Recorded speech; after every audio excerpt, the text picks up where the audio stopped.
ત્વમેવ સર્વમ મમ રંગદેવ.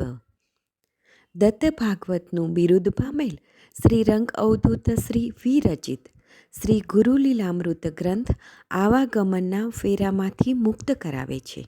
જાણે બ્રહ્મરસાસ્વાદે ભર્યો નર્યો ગ્રંથ સાધ્યંત.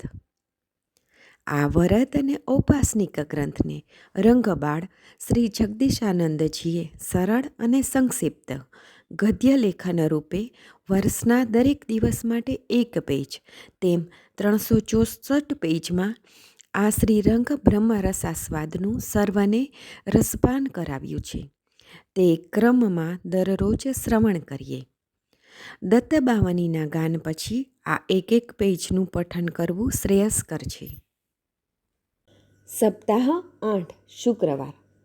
અલગજી કહે છે, નિરંજન, તે જોયું ને, આ જન્મ મરણના ચક્કરમાં જે જીવાત્મા જીવનમુક્ત થઈ શકતો નથી અને માનવ જન્મનું રહસ્ય જાણતો નથી અને કદાચ સહેજે ચાવી મળી જાય તો જેમ પેલો કાગડો આખા જગતમાં કા કા કરતો ભટકે છે, તેમ અધકચરા માટે આવું જ થાય છે.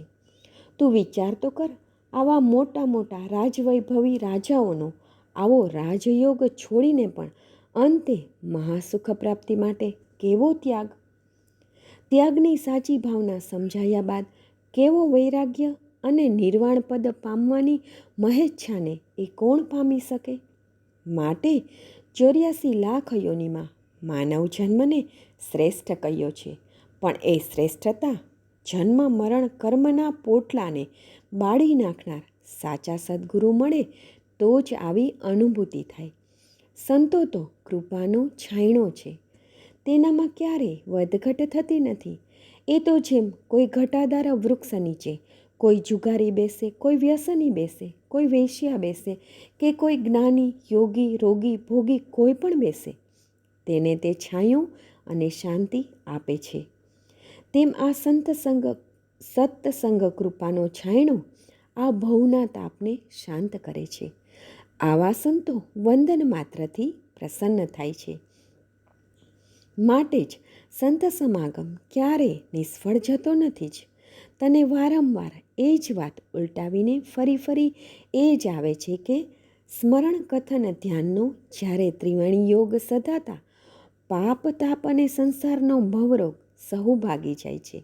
માટે જ સત્સંગ થવો જ જોઈએ. આવો સત્સંગ મુમુક્ષુની બધી જ મુમુક્ષા પૂર્ણ કરે છે.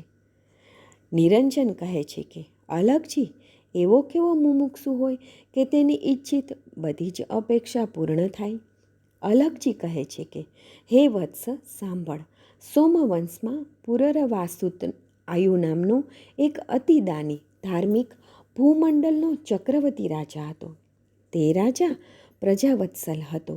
તેના રાજવૈભવ સુખમાં ક્યાંય કમી ન હતી. તેના રાજવૈભવની તો દેવો પણ ઈર્ષા કરતા હતા. બધું જ સુખ હોવા છતાંય દેવયોગે તે નિસંતાન હતો. સંતાન પ્રાપ્તિ માટે એણે કેટલાયે પુત્ર કામેષ્ઠી યજ્ઞો વ્રત દાનો જેણે જે કહ્યું તે બધું જ કર્યું, પણ ક્યાંય સફળ થયો નહીં. તે સતત શાસ્ત્રના વચન વિધાનથી શોકાતુર થઈ ખૂબ જ નિરાશ રહેતો હતો. ના પુત્રસ્ય ગતિઃ. તેણે રાજજોશીઓ પાસે જન્માક્ષર પણ બતાવ્યા, પણ તેની જન્મકુંડળીમાં પુત્ર પ્રાપ્તિ યોગ બતાવ્યો જ નહીં. જ્યોતિષીઓએ તથા મહાઆચાર્યોએ સૂચવ્યું કે કોઈ દુર્લભ સંતના દર્શન કે તેના ચરણોમાં શરણાગત ભાવથી જતા સર્વસ્વ સમર્પણ કરતા જો આવા સદ્ગુરુ ભવસાગર તારણ સંત મળી જાય તો હે રાજન, જે જન્માક્ષર જોતા ગ્રહોની વિકૃત ગતિ છે તેને આવા સમર્થ સંત જ સફળ કરી શકે છે, અને જે જન્મદાતા વિરંચી જે નથી કરી શકતો તે સદ્ગુરુ સંત જ કરી શકે છે. અવળી સવળી કરનારા તારી કરુણાનો કોઈ પાર નથી. આટલું સુણતા જ રાજાએ આવા દિવ્ય સંત સાધુ ક્યાં મળે, તે કેવા હોય, તેના માટે શું કરવું, તે બધી જ વિગત જ્યોતિષીઓ પાસેથી જાણી લીધી. જ્યોતિષીઓને દાન દક્ષિણા આપી તેમને વિદાય આપીને આયુરાજા એકલો સહ્યાદ્રી પર્વતે માહુરગઢ પર સાચો શરણાર્થી બની પગપાળા ચાલતો ચાલતો સમર્થ યોગીરાજ શ્રી દત્ત ભગવાનના દિવ્યાશ્રમે પહોંચ્યો. ત્યાં જતાં જ ધ્યાનનિષ્ઠ શ્રી દત્ત ગુરુવરને જોતાં જ અશ્રુભીની આંખે દંડવત પ્રણામ કર્યા. ગદગદ કંઠે ભગવાનની સ્તુતિ કરવા લાગ્યો. નાના યોની ભટકતા દેવે આજે આમ, દેખ્યા પગ ભગવાનના સર્યા જન્મના કામ. શ્રી ગુરુ લીલામૃત અધ્યાય 43 દોહરો 48. અવધૂત ચિંતન શ્રી ગુરુદેવ દત્ત.